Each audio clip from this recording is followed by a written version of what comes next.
The second half of 2016 was really interesting. It sort of all culminated when I got back from Red Rocks in the States and did my trip to France with Sana and across the Dolomites and realised that, you know, nature needs to be respected, and it gave me a bit more of a different outlook on the whole getting outside and climbing mountains or hiking or anything like that. I spent the next couple of months, the second half of the year, discovering new places in the UK. This place where I'm sitting here now is called Cleve Hill in England's Cotswolds district, which is an area of outstanding natural beauty. The highest point, it's not very high, but it's just a lovely place, and this is one place I visited of many in the second half of 2016. I went up to Crome Hill in the Peak District. I did some bouldering in the Roaches, and it was just a time of discovery, and in my mind I was conscious about the whole Everest Base Camp trek in March, so I was trying to do as much training as I could while still getting out and enjoying myself, and I started to discover that real balance that exists when you, well, that comes to the fore when you expose yourself to nature. And whilst I was still struggling financially and having a lot of difficulties personally, it was proving to be a nice reprieve. I wouldn't say escape.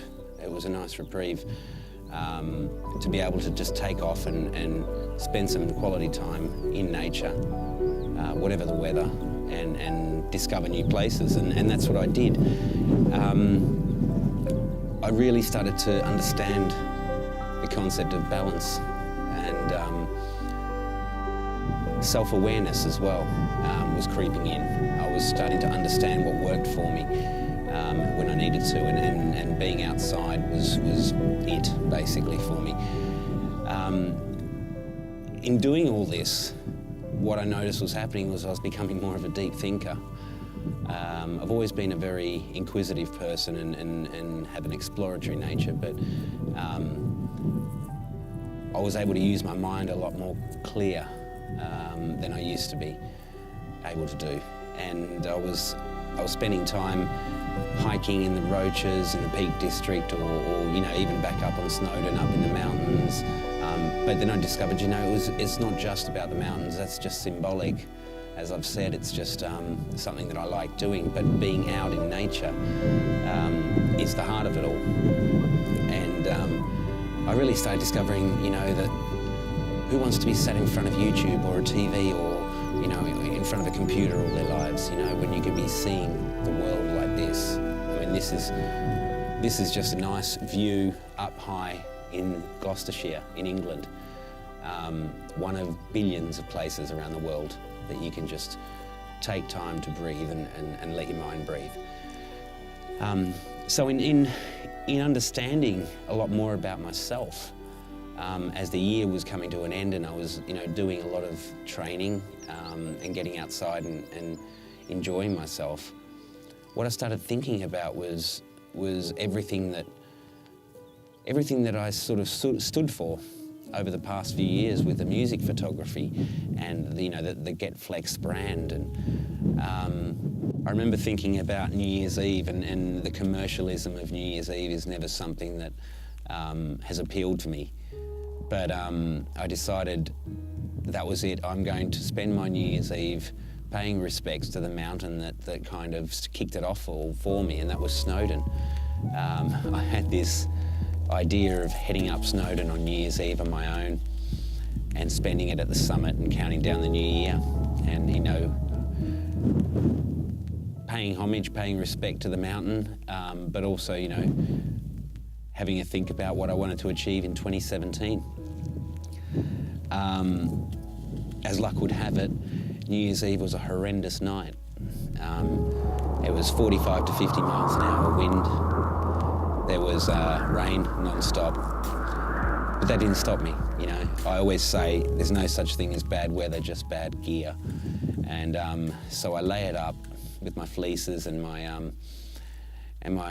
waterproofs, and I called on a friend, Becky, who I'd rekindled a friendship with after about 12 months, and she was really into hiking and climbing as well. She volunteers for the emergency services, and we decided to head up Snowdon on New Year's Eve in horrible conditions. We arrived at Penny Pass car park and made the hike up, and got lost a few times because it was very, very bad visibility. But, you know, after the whole experience with Sana and the companionship and understanding the different dynamics, I thought this might be a nice little experience to share with somebody who also loves the mountains. And Becky's one of those people. She's always been an outdoors person and a really nice friend. And my idea that I thought was unique and I thought I'd be in solitude whilst everyone else was partying down 1,000 metres below proved to not be the same idea as other people had exactly the same idea. So we found a group of other people heading up Snowdon on New Year's Eve. So I guess it's a fairly common thing. And it was horrible. I'm not gonna sugarcoat it. It was violent winds when we hit the ridge, and the rain was horizontal, and we cracked on and we hit the summit at 11:57 p.m. And I remember we stood there for 5 minutes counting down the new year, and then just legged it all the way back down the mountain as quickly as we could because it was not pleasant. But I achieved my goal of standing up there, and I did have a little moment of reflection amongst all the gale force winds. And I thought about, I gave thanks to the mountain. I thought about myself and my journey and where I was at this point, and you know, discovering everything through my road trip in the States, through what happened at, you know, in the music side of things with Eric Church, with you know, the boy Evan, and just how balancing life tends to create a lot more clarity. And I just thought to myself, you know, it's been a good run. I remember I got down on New Year's Day, and I was thinking about this very, very deeply, and I thought, you know, Flex has had a good run, but I did not want to be pigeonholed anymore as the country music photographer in the UK, and I decided at that moment to ditch my brand, Get Flexed, and completely start afresh. I kind of thought I've done it before. I moved to the UK when I was 34 years old, had to start all over again, which was a brave move, but I did it again. I did it with Get Flexed, a brand that, you know, had amassed over, you know, 60-odd thousand followers, was known internationally. My logo was recognised in the industry. My persona was recognised in the industry, and I thought, you know what, I want to take something back and become myself again. And it was a statement to me more than anything else. It was me saying, hello, I'm Anthony D'Angio. Flex was just something that I'd built to, you know, maximise my reach. And I remember Steve Brazil, who's another friend over in the States and a great photographer, sort of couldn't believe it. He thought it was very ballsy for me to do that. We all have photographers that inspire us, and today's guest is somebody that has inspired me for years and years with his amazing music photography. Today's photographer that I've got on as a guest inspires for life reasons well beyond photography. So I gotta say, welcome and thank you so much for coming on to my guest today, Anthony D'Angio. Anthony, how are you, buddy? It's a pleasure, Steve. Thank you so much for having me. You have changed kind of how you approach photography. When someone comes up to you now and says, oh, you're a photographer, what do you photograph? What's my You're answer? laughing because you know what I mean. How do you answer that? I photograph life. When you say you photograph life, this is one of those things for me about you, right? Many people would know you from your early days on social media as Get Flexed or Flex. Yep. Yep. That brand has been retired, and your new tagline, purely from a marketing point of view, dude, brilliant. right? Your world, my eyes.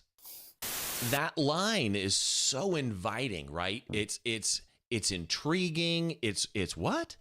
Your world, my I got to see this. It's one of those type things. It really is one of the brilliant taglines of all time, in my opinion. So, Get Flex was no more, and I became myself again, and that was the intention of it all.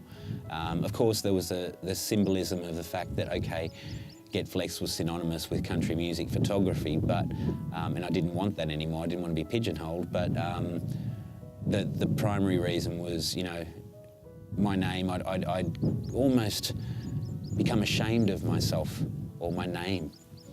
You know, I'd created this fake persona. I wouldn't say fake, just like a caricature. I used to answer to Flex more than I used to answer to Anthony, and I think, you know, looking back on it, that was kind of immature, or maybe it wasn't. It was just now that I have matured, I can kind of see the trivialness of it all. But it worked at the time. So very excited about moving forward and you know, the concept of me becoming me again. It was kind of like a rebirth.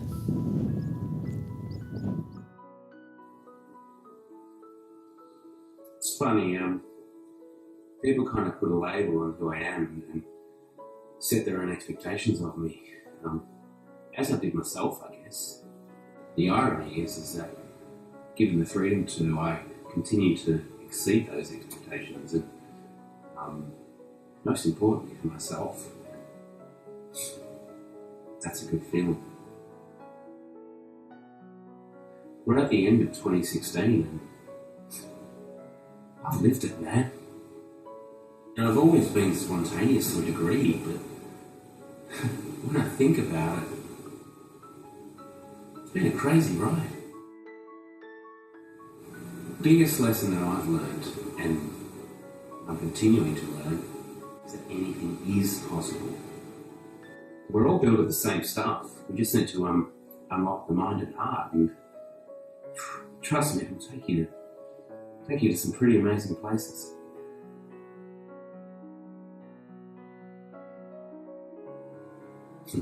This isn't just about mountains, it's very personal. I want to share my journey. If I can inspire just one person to think, you know what, there's more to life, and that's one person I've managed to get back on track. I'd love you to come and join me. So the start of 2017, it was all kind of starting to happen and fall into place. Whether that was the universe conspiring on the fact that, you know, I'd started to find some balance in my life, or whether it was just coincidental, no one will ever know. But the house finally sold in February, a month before I was heading to base camp. I started training hard. You know, Sana came over from Sweden. We went up to Snowdon in the midst of winter. I'd been up there a few times, also in the snow. I discovered that, you know, winter mountaineering was it provides a completely different thrill or you know, feeling that you get out of it. But Sana came down. We hiked up to Snowdon. You know, in heavy snow, in wintry conditions. I'd been up there when it was beautiful winter wonderland conditions, and thinking about Everest Base Camp was really on my mind. I'd started raising a fair bit of money. I hadn't actually hit my goal, but I was so excited about the prospect of going to the Himalaya in a couple of months' time, settling into my new house. It was all coming together. You know, my relationship with my kid's mum was evolving nicely, and everything started just to fall into place. And that freedom that I was hoping for in my mind, and also financially, let's be honest, was coming together. And it was February, so a month before heading off to the Himalayas, when the house sold and I found a new place and really made it my own. Because, you know, whilst I was in this, you know, lovely country house, it had felt like a a soulless shell for 12 months because I was there on my own.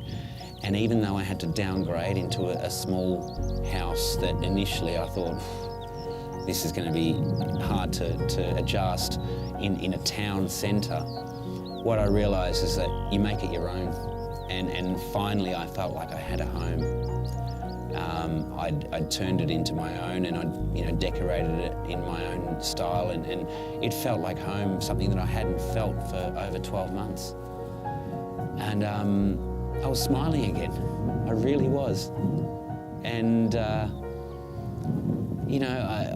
I'd headed back up to Snowdon a few times. I headed to Pen y Fan.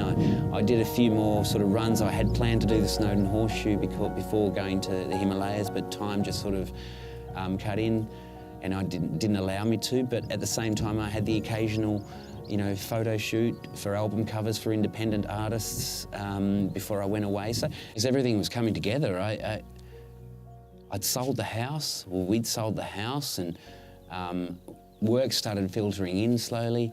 I'd felt better about who I was as an individual, no longer just a brand. And it kind of became restrictive, very, very suffocating that I was just a brand. To a lot of people, it seems. I was kind of a little bit, let's say, taken aback when I discovered that. But I move on. I don't hold grudges with anybody. I just move on, and it was just enlightening to realise that, I had become a commodity. And you know what? I take accountability for that a lot myself, because I was Flex. I was pushing the brand so much. And I kind of became the brand. And Anthony D'Angio got lost in the process. And you can't blame anybody for that. Like I said, I was a caricature of myself, and it was great just to feel free to become myself again. And I thought, my closest friends will always stick by me, and they have. It's what I've realised is you don't need a lot of friends in this world. You just need friends that you can call family, and that's what I have, and I'm so grateful for it. So it was just a really nice revelation, rebirth, just epiphany. It was just a good feeling in that first quarter of 2017, and it was all coming together. And I remember I was up in Snowdon mid-February, and it just hit me. I had an idea that I thought I wanted to evolve again. I'm the kind of person that needs to push themselves out of their comfort zone, and whilst I'd renewed my passion for photography, I kind of wanted to explore more. And in my mind, the next step was video. And I thought, why not make a summation and a documentary of my Everest Base Camp trek? This was something that was going to be completely out of my comfort zone, and I really wanted to document it, but I knew that places like the Himalaya and in the past, even Vegas, for example, that are so big, photos don't necessarily do them justice, and I thought video adds depth and dimension.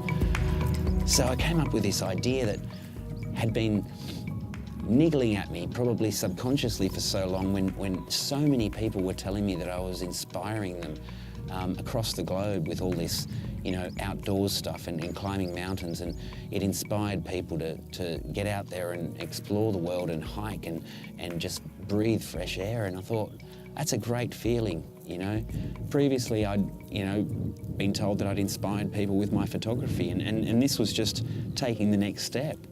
And I thought, why not inspire people with film? I'd never touched video before in my life. I'd never thought about video. But I thought, let me give it a go. It's got nothing to lose, Ultimately, if anything, I'm just going to have something documented for my kids. And the idea for this film, this series, the Untitled, hit me. And funnily enough, where did it hit me? It hit me while I was out in nature. that whole point of lucidity and clarity and creative juices just coming to the fore when you're in that beautiful environment. And thus, the Untitled was born.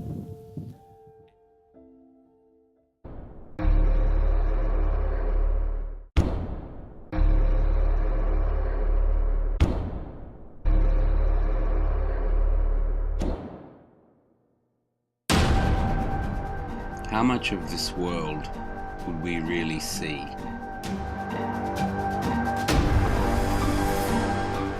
If given the opportunity. I created my own opportunity last year, and I've pushed myself above and beyond. This is my journey, but it's yours too. It's everyone's.